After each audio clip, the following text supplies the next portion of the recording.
Did you didn't come up for a name, did we? We didn't come up with a name or an intro. Oh, it's fine. I'll go with it. Hello, everyone. Welcome to the podcast. This is the podcast. This is the podcast. We're here with me, Simon Eastland, and Dominic, last name redacted.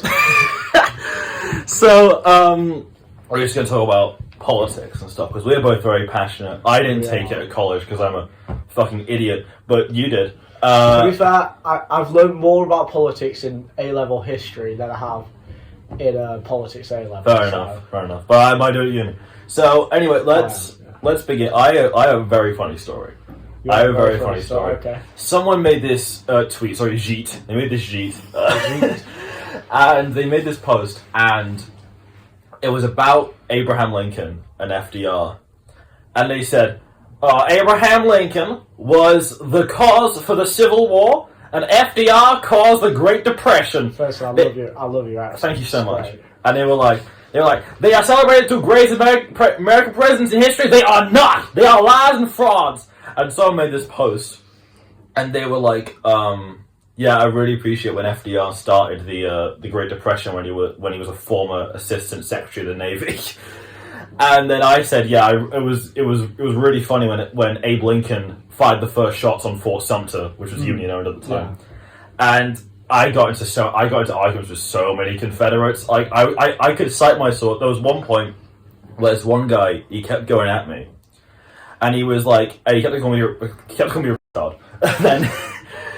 And then you're already getting politically incorrect. Yeah, no, but then this is him. I'm quoting him, but it's fine. So then he kept on going at me, and I just kept like providing sources for what I was saying. And I said, "That is Yankee spam. You gotta run out of here. Tell me actually why Fort Sumter was attacked." And it's like, well, because Abraham Lincoln sent food down there. He doesn't want his soldiers to fucking starve, does he? And then, oh my god, and then he called me a retard a couple more times, and he blocked me. Ooh. And I got into another argument with this other guy. And he was saying a bunch of stuff about like, the states had the rights to secede from the Union, and it's like, well, why did they secede? What states' rights did they want to have? Slavery. So, and he kept going on this, and I'm like, well, he was like, Abraham Lincoln was racist by today's standards, and I'm like, well, he wasn't back then. He was pretty progressive back then. You had to contend with a wildly racist voter base in the North. Just to add on to that, it was quite paradoxical, really, because a lot of the North, because of how the Electoral College rate worked, there was a stipulation in the Philadelphia Convention that a black vote would be worth 3/5 of a white vote. Now, that amounted to sort of a really weird situation where in the North people were proponents of slavery, and then in the South they were actually arguing that black people should be considered as human. So it was a really weird situation. Ultimately, still, the North, while a lot of the North did want the abolition of slaves, they were still kind of racist. Yeah. They were still kind of racist. Like, everyone kind of was in the 19th century. It was still beneficial to the black family. But like, by 19th century standards, Abraham Lincoln, very progressive for his time, and he was trying to bring up, Abraham Lincoln said this about black people. It's like, well, he was contending with a racist voter base. You have to lie. Yeah. Obama lied about wanting gay marriage, and then he brought it in 2015. And it's like, politicians, they do lie. And then they go back on their word later. If it's for good or for bad reasons, politicians lie in their campaigns, and they'll do whatever the fuck they want with the president, right?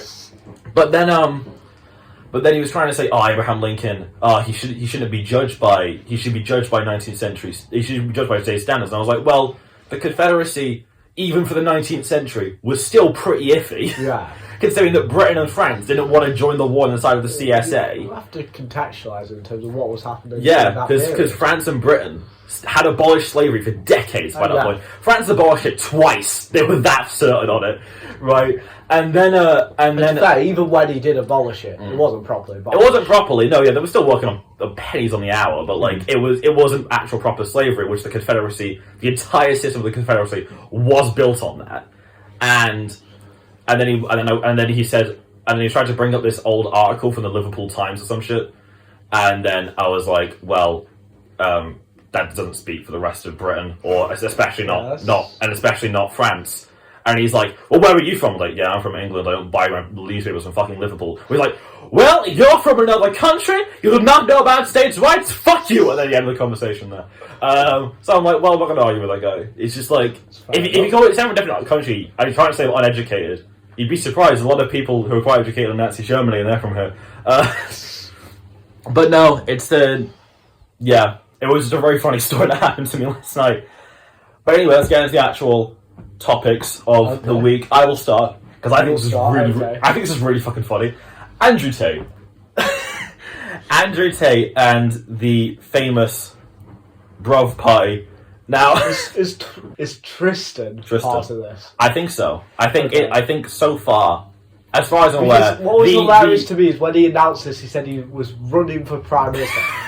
I think he's devoid of any comprehension of the British political system. It was so funny. Oh my god. It was so funny. He made this poll, and it was like, oh yeah, who wants to see you run for Prime Minister of Great Britain? And it was like, well, you can't run for Prime Minister. But second of all, you spelt Britain wrong.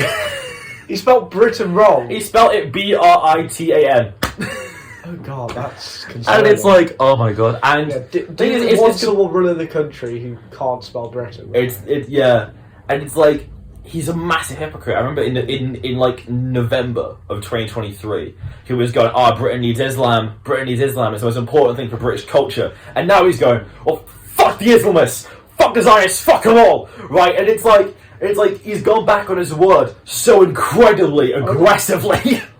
Like, harder than I think any politician has maybe ever. I mean, call a politician, call him a fucking idiot. Well, yeah. Still. I mean, he became a Muslim, didn't he? He was Muslim for a while, and now his party's based on British restoring underlying values or whatever. I mean, you can say that, but that's a load of buzzwords. I mean, it's such bollocks. There's no content to that. I mean, what does that mean? It's nothing. Firstly, define British values then. If you're gonna take that route, define British values. He has like 41 tenants on his website, and all of them are just like, well, women are different to men, yeah, so you do at different jobs, and it's like, fuck off. It's like it seems like his racial values aren't actually about Islam. It seems more just about hating women. It's just like, come the fuck on, man. We were like one of the pioneers of the suffragette movement. It's like, that's my problem with Andrew Tate. I think if he'd taken a different approach, if there weren't those sort of subliminal messages of anti-women and misogyny, maybe he could have in part been good for society, especially sort of mobilising people who are depressed, who sort of lost faith in themselves. I think sometimes the diagnosis he gives is right. It depends what approach you take, but I think it's those underlying messages of hating women that collude with it. That's the main problem for me. Yeah, he's mental, and the party's mental. It's not going to go anywhere. The problem is as well, it's just a grift, his movement. He's just preying on disillusioned and disenchanted men. Mm-hmm. I mean, like one of the courses on his Hustlers University, I forgot he did which is what he's built everything around, or built. Well, he built this business around himself and his cult of personality, if you will. But one of them was a pimp course. He's such a clown. Anyway, I think that's all we have to say on Andrew Tate, because I don't think there's any arguing. The man's a dickhead. There's no arguing about that. Yeah. He's such a dickhead. But what is apparently becoming a bit more controversial is apparently Donald Trump's plans. Right now, so for those listeners among you who are not aware, but you probably are, Donald Trump is his whole campaign was about, we're not going to go to war. We never go to war. They never went to war when I was president, and it's like, never went to war when I was president. The war with Russia and Ukraine would have happened if he was president. And now he's going, I want Greenland. I want the Panama Canal. I want to rename the Gulf of Mexico. And I want Canada. And it's like, well, do you not think that if your entire campaign is based on, I'm not going to do any wars, and then you're not even in office yet, You're already talking about taking over other countries that aren't yours. Do you not think that's a bit? I don't necessarily think. I think a lot of what Trump does is predicated on a deterrent rather than actually he's going to substantiate this. I think a lot of these things is to get what he wants, and it's to prove that yes, he would use force if he has to, but he doesn't want to take that route. He's trying to get them to make political concessions. Canada over their green policy, over their immigration policy, which has been a detriment to America. Same with Mexico. The Panama Canal is trying to prevent China from levying increased import taxes on American ships, if that's true, as that's alleged. So I think sometimes what Trump does is he uses these things as a deterrent to make his political adversaries concede. I think that is what he was doing in 2016, except now the difference is I think now the scenery's changed. It's now because one of his top guys, Elon Musk, he owns the one of the largest social media platforms on the planet. It's like number 12, I think. X is. I think it's higher than I'm that. calling it Twitter. You know, screw it. I checked on Wikipedia. It said it was number 12. 12, okay. I think it was 12. And he's spreading all this, and he's saying, "Oh yeah, but we're going to call Justin Trudeau the governor of Canada. It's all Greenland's right for the United States. Denmark should just give it up. The and he goes, speaking for the people of Greenland, I think they want it. It's like, well, no.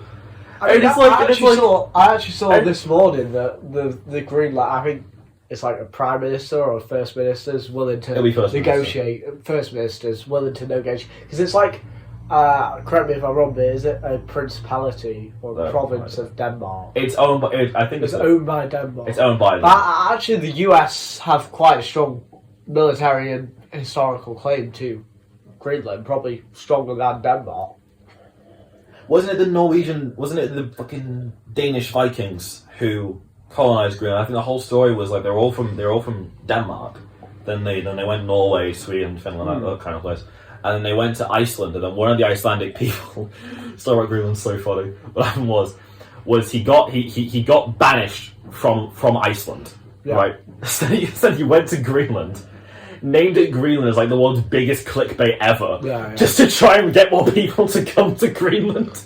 And it's like, yeah, I think the thing is that the Danish have owned Greenland since about the 1760s, I think, which is longer than America's been a country.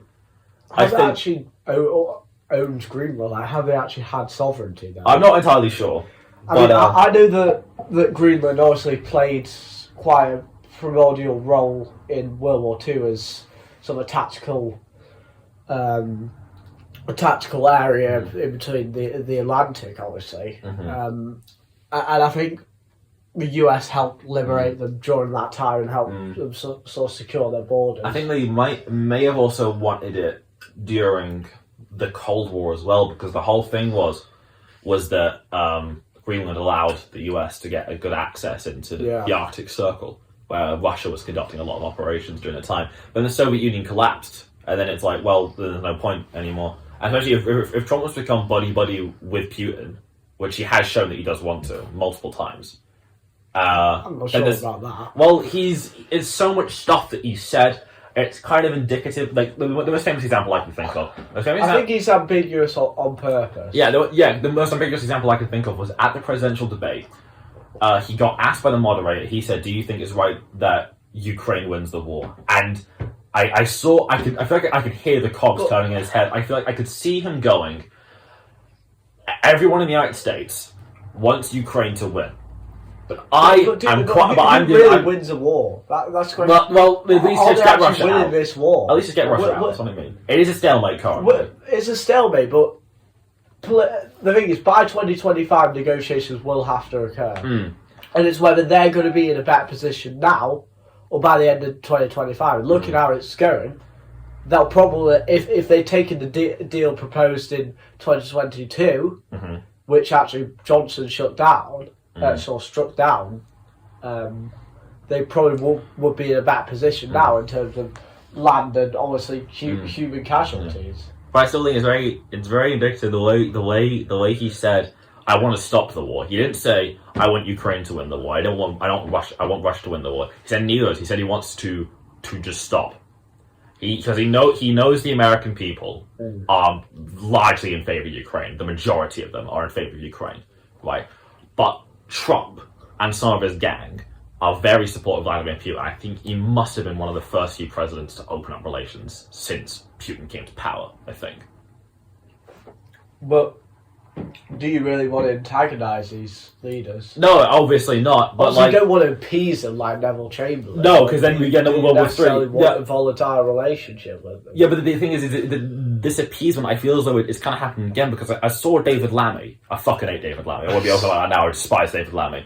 And to be clear now, before someone takes it out of context, it is not because he is black. He's just a dickhead, right? I like James Cleverly. He's very cool. But my point is, David Lammy, he went on this, I think it was a podcast or a radio show or something, and he was saying, oh, well, Donald Trump, he can have that if he wants, and maybe he'll just stop. And it was like, well, I thought we heard the same rhetoric in 1938, and it's like, if we just let him have Greenland, he won't take anything else, we swear. But even though he's incredibly vocal about the fact that he wants more, right? Hitler said the same thing. Hitler was like, oh, I just want Austria, guys. Even though in Mein Kampf, his explicit thing was to, like, take over the entirety of Eastern Europe and make them slaves, right? Donald Trump, obviously not to that scale, because history never truly repeats itself, obviously, but Trump wants Greenland, he said he wants Canada, he said he wants the Panama Canal, he wants to rename the Gulf of Mexico, and it's like, if we give him Greenland, then he thinks he can get away with it. You know what I mean? But I don't think we're necessarily giving it. I mean, it's really up to the citizens of Greenland to determine who will have sovereignty over them. Because I doubt they can actually rule independently. They would need to be part of some kind of principality. I think a lot of, comparatively, if you look at the economies of America and Denmark, then probably most people will prefer to live in America. Obviously, he shouldn't be using military or sort of economic... He said he could rule it out, military action. He got asked by journalists. Is that a deterrent to just I have no idea. Propagate his economic... He got asked by a journalist. Negotiation. He got asked by a journalist. It was either about Canada or Greenland, maybe even both. I think he got asked, like, can you rule out military action? He said, no, I can't rule out military action, I cannot. But anyway, besides that, I think Canada, that leads us very well into one of my next topics, Justin Trudeau. Now, Justin Trudeau, he recently resigned, and... As Liberal leader. He's resigned as Liberal leader, there's going to be a leadership election, and then he'll resign as Prime Minister after the leadership election. Yeah, so there's going to be an intermission period. And because of all this infighting, I think it dates back to around 2021, when I think they lost quite a large majority. They still had the majority. They've been... I believe they have less than 50% of the total seats. Don't quote me on that, but basically they're being propped up by the NDP, which is a far left as a coalition party. I don't believe it's a formalised coalition, but it's a confidence and supply deal. So like the DUP and the Tories in 2017. So not like the 2010-2015 coalition. It's not like fully substantiated. It's just they will align with their policy stances generally. Yeah, but then there was always infighting, and it was partially to do with Trump's 25% tariff on Canada, and him saying they wanted to absorb them as a state, and undermining him, calling him Governor Trudeau, and it's like obviously there's a lot of infighting in the party, and then eventually it just gets to the point where he kind of has to resign. It's also political opportunism because he's fell so low in the polls that he was able for him to ascertain a large majority, or they're going to get blown out of the water by the Conservatives. I saw a poll somewhere, I think he was going to come fourth. The Liberal Party was going to come fourth in the next election, but it's like behind the Conservatives, and then it's preservation of the Liberal Party. I mean, if they kept Trudeau in, then it would completely dismantle it. So. But he said he wanted the free and fair. Like, I think the problem is this is the similar situation to Kamala Harris. Ultimately, once they get, obviously the current situation, same with Canada, same with the US before the election, it wasn't fantastic. the guy running the country wasn't fantastic. The But problem is, allowing a new person to come into the party who people barely know, like it's months before the election, isn't it? The Canada one. it could be October time. October. That's what I still people don't think that's enough time for people to get used to a new prime minister, in my opinion. But the It was problem is same with Kamala Harris the as whole well. Liberal Party, because it's a parliamentary system like ours, Mhm. the whole party is responsible for the ravaging of the economy and the progressive climate policies, or getting controversial, that have been at the detriment of real Italians. Shit, sorry. Mamma mia, we're gonna have the maple syrup! I do A-level history. Not English. Not English apparently. And Italy's one of our topics, so I have that on my mind. Very sorry, we're gonna have to cut that out. Where was I? About the I don't even remember. I don't remember. I was fun. Let's go to our next topic then. The anniversary of January 6th. Now, Oh God. it's the day Congress is meant to ratify the electoral results, and oh my God, did you see all these people? Just all. I think it was Nancy Mace, the one who hates trans people. What's her name? Nancy something. Mace. Nancy Mace, I think she's a representative. But anyway, so all of them were going around, and they were all saying, "Oh fuck, the fucking Democrats! They're gonna overthrow our democracy. They're gonna establish a system." And it's like, well, no. The most that happened that day, there was a snowball fight, and that was about it. There was a snowball fight outside. That was it. And it was like people were acting like it was gonna be like if the last January 6th, the election was ratified, the electoral college was ratified. It was going to be like that, but it was successful. They were acting like the Democrats had more power, and I mean this in the most respectful way possible, as someone who in that election would have voted Kamala Harris. Male Kamala Harris voted with a bunch of twinks, right? Male. Okay. What is this? I just there's so many influences I see like Dean Withers, and they're all like skinny white kids, and it's like they wouldn't overturn an election because they're just like, well, first of all, they're shockingly, and sometimes they can be a little bit reasonable, right? And also they're just like these a lot of these white guys, including myself, who are big fans of Kamala Harris, could probably not break into the Capitol building. Yeah. The difference is that like Trump's guys, they're usually from like these more Trump supporters, usually from these more like rural areas. So they're usually having to do a lot of manual work, like farming and stuff like that. So they're naturally just a lot more jacked, right? Yeah. So it's like there was never going to be an issue, even if it turned out the election was in fact rigged, right? There wasn't going to be an issue. I mean, this is the most respectful way possible to all people who vote Kamala Harris. I would have too, because I'm one of the skinny white boys. But I don't think we could have done another January 6th. I'm not skinny, and therefore I wouldn't vote Kamala Harris. No, but it was so funny. All of them just all panicking over literally nothing. Nothing was going to happen.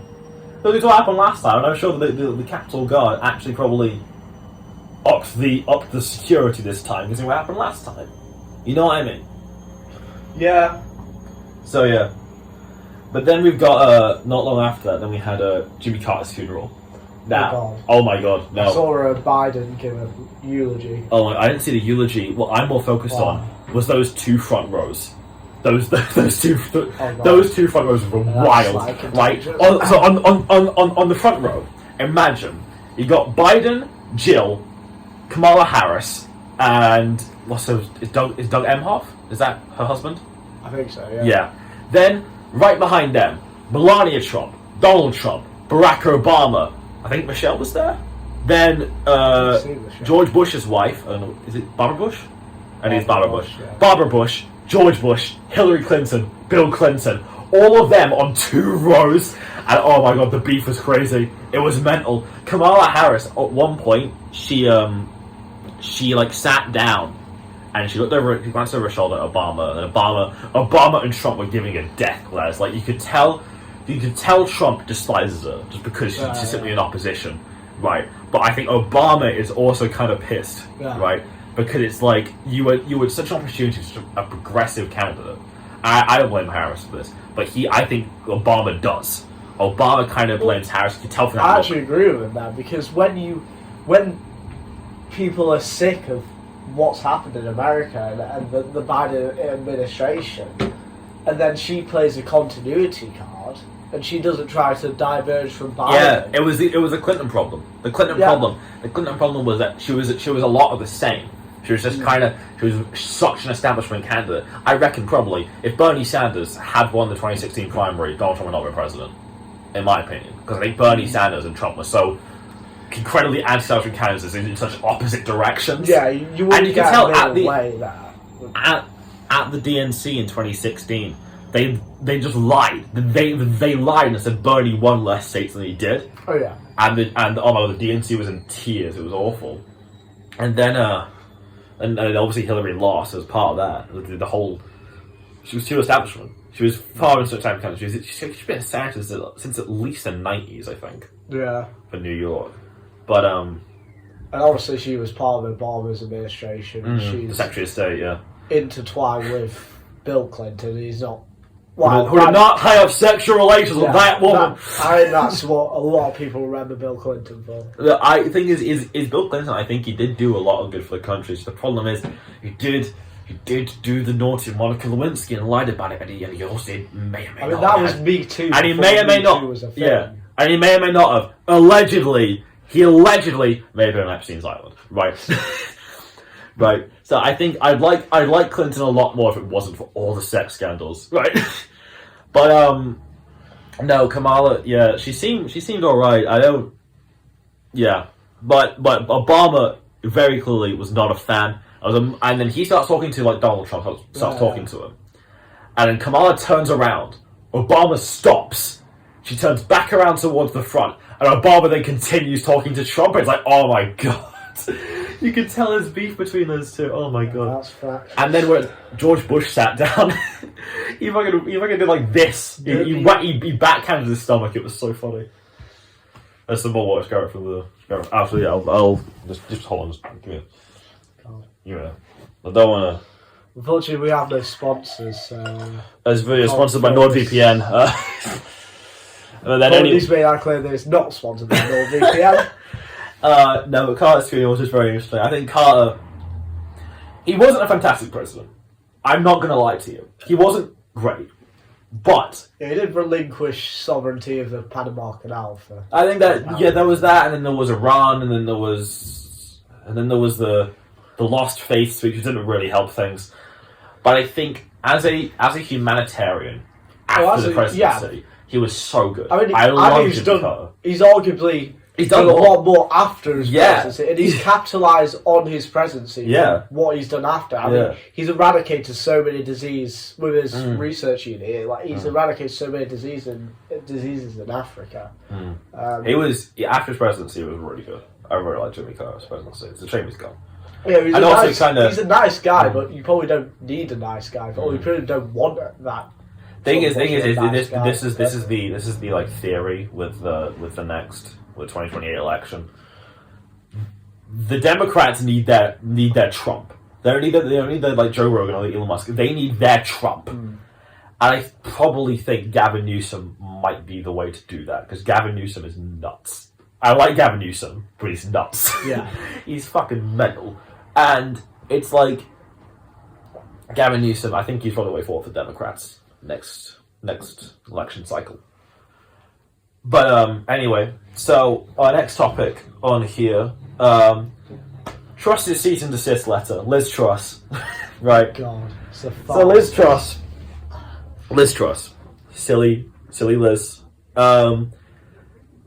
She's trying to send a cease and desist letter to Keir Starmer for saying that she crashed the pound. She did, and it's like the fact you can look at the graph. Yeah. You can look at the statistics. They are publicly available on Google. You can see Liz Truss comes in on September 2022, and the pound just goes through the fucking floor, right? And it was like, oh my god, this is mental. And it's like, you can't send a cease and desist letter for like trying to stop him from being defamatory when it is publicly available information that the pound went through the floor because of your economic policies. It's mental. It's actually insane. To be fair, considering how a pound's doing right now under Rachel Reeves, I'm not a big fan of Rachel Reeves either. Keir Starmer, he clearly has his priorities. Rachel. Keir Starmer, he clearly has his priorities. His priorities are clearly with the NHS, right? And I think he's Rory Stewart said this. Rory Stewart said that clearly Keir Starmer, he's trying to make a few small little cuts here and there to satisfy the Treasury, like the winter fuel allowance and the farmers' tax and stuff like that. And Rachel Reeves is obviously the Chancellor, and she's. Out of that entire cabinet, two people I really don't like are Rachel Reeves and David Lammy. Those are the two I really don't like.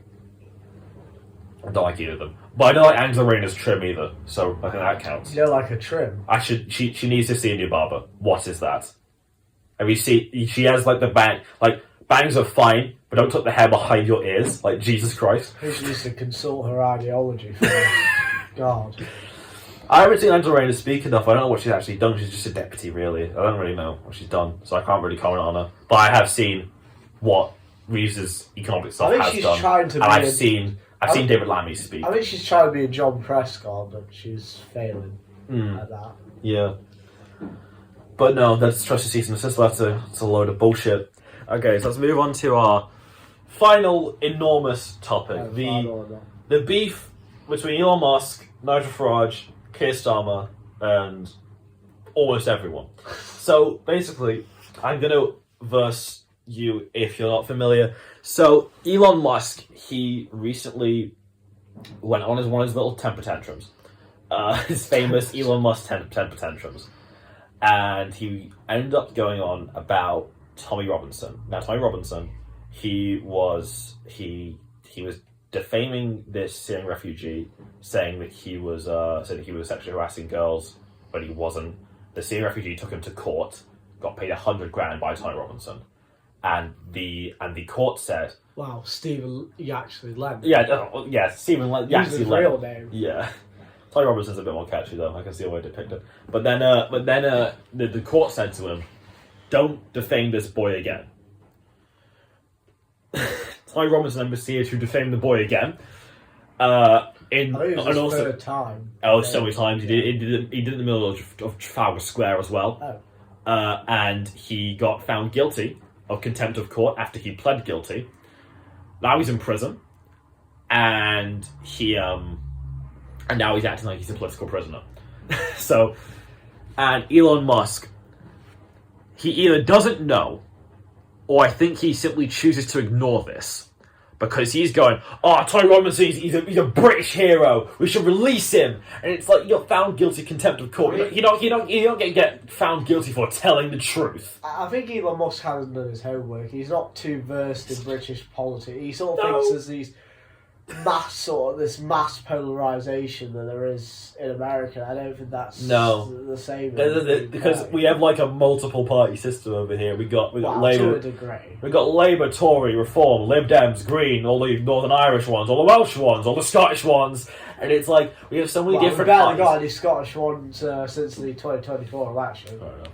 But no, the thing is, he thinks it works here, like there's a multi-party system, which it doesn't. But then the problem is that then it came out. Nigel Farage, he said, "Hey, listen, Tommy Robinson is a felon. He is a criminal. So you go to prison if you're a criminal." And then Elon Musk, who 2 weeks earlier was going, "I'm going to give £100 million to Reform UK," goes, "Nigel Farage is unfit for leader of Reform. He needs to change the leader right now." And Nigel Farage, in a moment of agreement with him, I had to agree with him on this one. I am very vocal online about how much I don't like Nigel Farage. But I think this is the one moment where he's actually shown commitment to his views. I think he's shown a lot of actually respect. I think he's shown a lot more integrity than people are He's shown integrity recently. I think that the problem was the reason I don't think he showed integrity was when George Soros, he donated, I think, about 5 million or something. He donated 5 million to these pro-EU organisations, and he was going off about foreign billionaires should be interfering in British politics. But when Elon Musk was offering to donate him £100 million, like, this is fine. This is all good. But is that necessarily controversial though? Because the two-party system in the UK actively discriminates against minor parties. So Reform were the third largest party. They got a certain number of votes. There was a high proportion, or comparatively to Labour and Tory anyway. Came second in nearly 100 constituencies. Oh yeah, I remember I was watching the election live. It was always Labour, Reform, Tory, Labour, Reform, Tory, Labour, Reform, Lib Dem, Tory. Yeah. Yet they've won 5 seats. So is he simply, in that way, sort of liberated them from this system that actively subdues parties? I think ensuring that people's views can be more accurately represented. I think most electoral systems they do have faults. I think ours does have a fault here because Labour got 9 million, Tories got like 6, and this is the Tories' worst defeat ever. I think, and Labour's second biggest victory ever. And Reform got 4 million total. Lib Dems got 3.5 million. It's about 14% of the vote, though. And that's about 14% of the vote. Yeah, 14% of the vote total. And I think a lot of electoral systems do need to change. I think the United States, massive example of that. The Republican Party since Bill Clinton has won the popular vote twice, and yet they've somehow managed to scrape by 8 Republican terms as president because of the Electoral College mainly. Because in 2000, Al Gore, he won by 0.52%, but he lost the electoral. It only won swing state. It won one state. Yeah. And then in 2016, Hillary Clinton won by 5 million votes to Trump, but she lost the Electoral College because they were all. The problem was that Hillary Clinton was all looking on polling on a national scale, but not on a statewide scale. Like all the swing states, Trump was ahead, but they were only focusing on national ones. Yeah, that was the problem with the journalism and then the emails, obviously. But then what ended up happening? The emails. But then what happens is then I think there is a little bit of change in our system, but I don't think the kind of party that says that Muslims they don't respect British values. I think everyone fundamentally on a different level has different values to somebody else. Yeah. Like, even Tony Robinson, he pointed this out. Tony Robinson, he said, Sikhs and Hindus, they're all fine. Sikhs and Hindus, they're all chill. But Islam, no, we can't allow that. And even with the fundamental laws, you have conservative Islam that believes that the women should always be wearing like the burqas and they can't shake hands and stuff like that.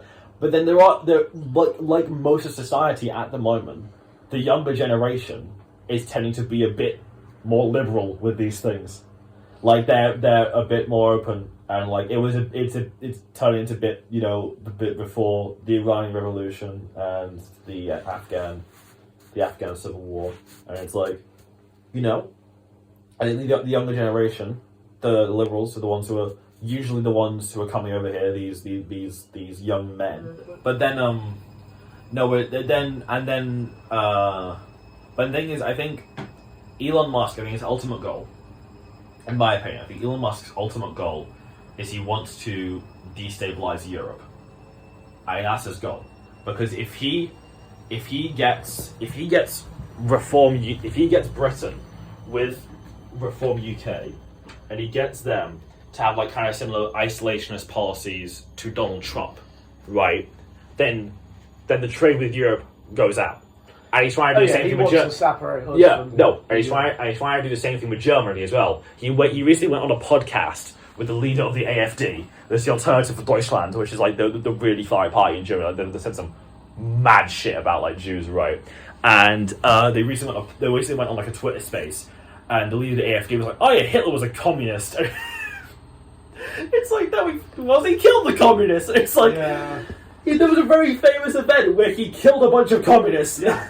And it's like, you can't, like, he nationalized some businesses. The only businesses that like Hitler nationalized were the ones that would help him with the war he was planning to do. And it's like, because he did know, no matter what you think, he knew that invading Eastern Europe would result in Western opposition. Yeah. And he knew it was going to start a war. So he only nationalised the businesses that would help with the war effort, like automobiles and steel. And it's like, you can't call him a communist because he was a communist. He would have nationalised everything, including private property, but he didn't. It's like, but he's trying to do the same thing with Germany. If he destabilizes, if he makes Germany and Britain both isolationists, that destabilizes trade in Europe. Europe's trade collapses, and then America then becomes the economic powerhouse again. Yeah, and I think he wants the legacy of that, because obviously Trump only has a 4-year incumbency because of the 2-term limit. That's unless he still manages to find a way. Yeah, I doubt he will. I don't think he would do. Unless we get the fucking Trump dynasty. The Trump dynasty, Barron becomes president. Yeah, but I think he does want a dynasty and a leadership and something that will continue, because if he gets his party in power, it's going to set a new precedent for politics in European nations. If Reform were to win the next election, that would be complete divergence from the status quo, and obviously the policies that were adopted would be would align more with capitalist sentiment. Mm-hmm. So I think he wants that. Yeah. Again, it's about trying to destabilize Europe and trying to turn it away. Because I think, in my opinion, Rory Stewart said this too. In my opinion, Elon Musk, he has his own little version of fascism. He's a bit of a globalist. Fascism is I think he wants to spread his idea of fascism as far as he possibly can. He wants to spread it to. He's trying to spread it in the UK. He's spreading it in. But Reform are fascist. No, they're not fascist. Well, he's not anymore, though, is he? Obviously, look. He was trying to spread it in the UK. Well, he's trying to spread it in the UK. He's trying to get. His dad said that Tony Robinson would be a good prime minister, and it's like. That's his dad, though. That's not Elon Musk. Who raised him? And that doesn't necessarily inherit the values of the parents. Still though. He doesn't speak for Elon Musk. Well, clearly he does speak for Elon Musk. He said he wants to buy Liverpool Football Club. Okay. That may be true. I remember to see Elon Musk do the football channel. I remember what I saw. I remember when I saw that like headline. It just said Elon Musk wants to buy Liverpool, and I fully thought, considering Elon Musk, I fully thought it was considering buying the city. Buy the whole city. Buying the city, just name it Xville or something. And then no, I think he wants to spread what his idea of how the world should be as far as possible. Greenland's going to be excellent. He was doing it with Reformers. I had his beef with Nigel Farage. He might try and get Rupert Lowe as head of the Reform Party. I know apparently there was a rumour going around. Apparently he was trying to get Keir Starmer out before the next general election. He was having private meetings with people trying to get him out. And then also now trying to do it with Germany. I reckon if he knew what was going on in like Austria right now with all these really fucking Nazi-esque slogans across the wall, like "Long live the Reich will return," shit like that. And it's like, if he knew what was going on in Austria, I'm sure he would back the Austrian, the guy who's running for the far right in Austria. He's also big friends with the Italian Prime Minister, and he's trying to get chummy with Javier Milei. Is that his name, the Argentinian guy? Milei. I know his last name's Milei. First name might be Javier. I don't remember, but he's trying to get chummy with him, and I think he has yet to criticize. He says that we're an authoritarian society, and yet he somehow yet to criticize Putin or Xi Jinping or Kim Jong Un, who are actually doing authoritarianism because they're all just hosting rigged elections all the fucking time, and it's like there's actually zero freedom of speech in North Korea and China, compared to here, where you can actually criticize a prime minister, unlike he says. Yeah. And it's like he wants to spread his idea of how the world should be to everybody else. He's a globalist, and in my opinion, and in the opinion of Rory Stewart, he is a fascist. In my opinion. I think that's everything we have to discuss. Wait, no, we don't. The grooming gang bill. Ugh. Okay. So, for those who are not aware, basically, the Labour tried to pass a bill through the House recently about protecting children in like school settings, like trying to get them more stuff for like breakfast club and stuff like that, and it was to try and protect them from like threats from outside the school that might come into the school and stuff like that. And then the Tories, the very last minute, they tried to whack on a new amendment where it would involve the amendment would involve a national inquiry into the grooming gang's case, but it would also involve essentially it would end up killing this bill, right? I'm not sure on specifics. I saw a TikTok and I had it ready for this. Well, and I it would forgot to only bring it kill up. the bill. If Labour had voted for it, it would have killed the bill. It was the amendment to add the national inquiry that Labour was like, no, we're not gonna, and because the amendment to national inquiry also involved killing the bill. Did it? I'm not entirely sure on the specifics. You can fact check me on this in post, but this is talking to me, by the way. Now, fortunately for us, 2 MPs decided they were in fact going to share their expertise on this. One of them was Sasha Eastwood, who basically said, at this stage, you do not put forward an amendment unless you're trying to kill the bill. Point blank. Like, you don't make changes at this stage. Now, the second one is Richard Bergen. Now, Richard Bergen is an independent, and he actually put out what the amendment was. So we don't have to speculate who's telling the truth and who's lying. We can actually see it now. Now, I encourage you guys to actually look for it yourself if you don't believe me. When you actually look at the wording, you can see that the whole thing with an independent inquiry was tacked on at the end. I don't know, for virtue signaling, I suppose, and so that they can say, oh no, we tried this. But I'm going to read the first little bit, because this is really important. So, this House, while welcoming measures to improve child protection and safeguarding, declines to give a second reading to the Children's Wellbeing Act and Schools Bill. Now, for everyone who doesn't speak politics, this is how you kill a bill. It has to go for a second reading, otherwise it doesn't get put into law. It doesn't get put into practice, and the children go without this protection. It wasn't great. But I think the national inquiry. Opportunism there, but that doesn't dispute the fact that there should be a national inquiry into this. I think I got into a debate with this guy recently, and he said, and I agree with him on this, I think instead of local ones, instead of a national one, we have a series of centralised local ones that are all kind of interconnected.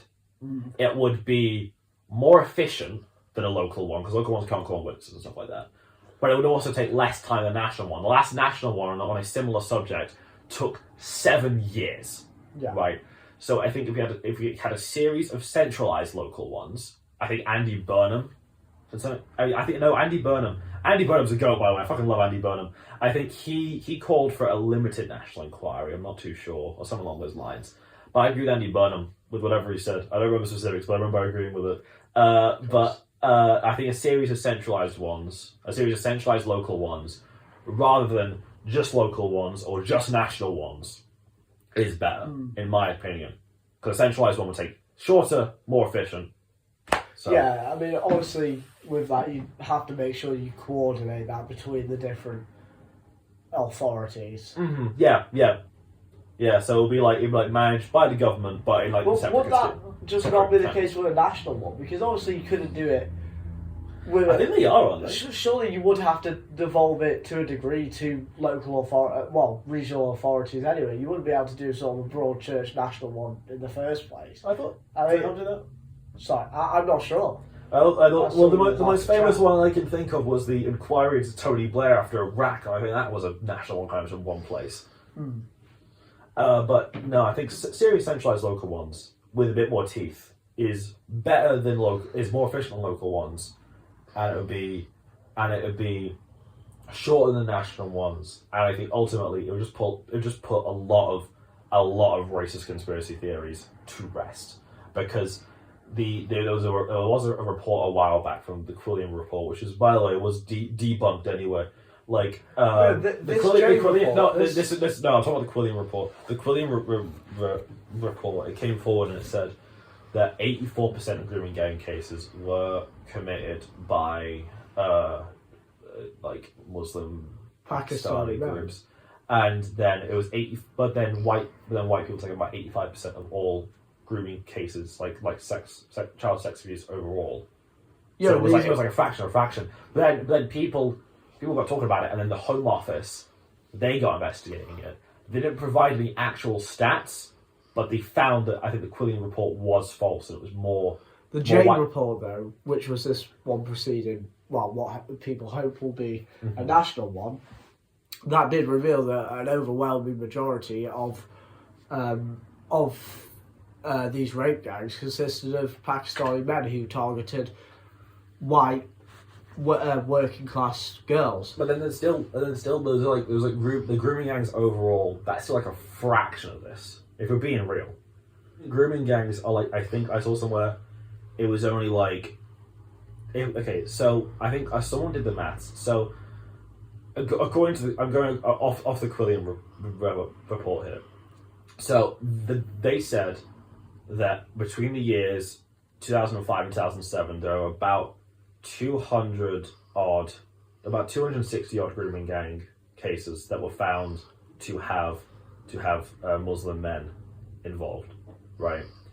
Then if you extrapolate that by year, that is around about 22 a year, I think.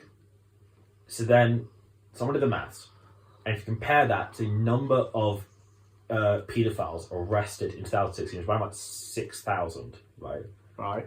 That is 0.3 or 0.03% of all cases in 2016.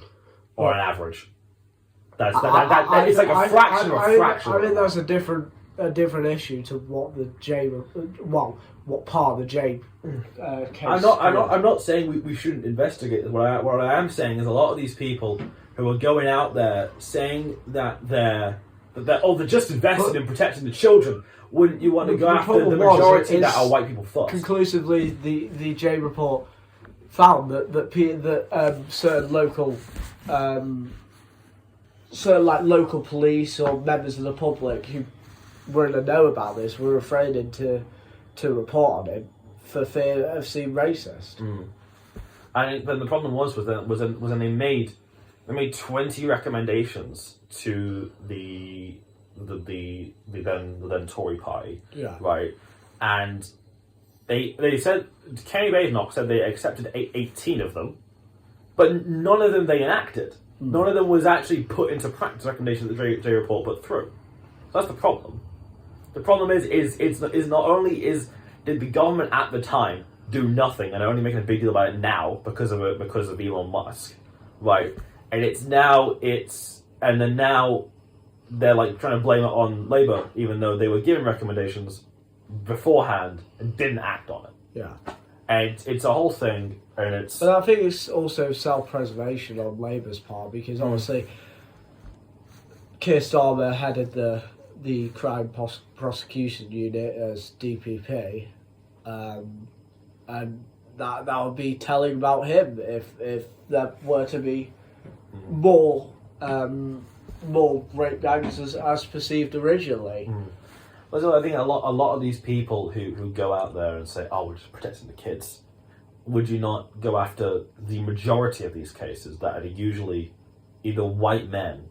They're usually white men that are by themselves who do it, usually either online or in person or wherever. It's a different issue, though. It is a different issue, but what I'm saying is what these people are saying. A lot of people who went out for the riots and whatever were saying, "Oh, just protect the kids," which fair enough. But don't just go after the Muslims. Go after the white people who are also grooming kids. You know what I mean? I think there was one thing I saw, and it was like this graph. It was this graph, and it was like the amount of child sex abuses per per racial group on one side. It was like in percentage, right? And then it was the amount of people in that on the different side.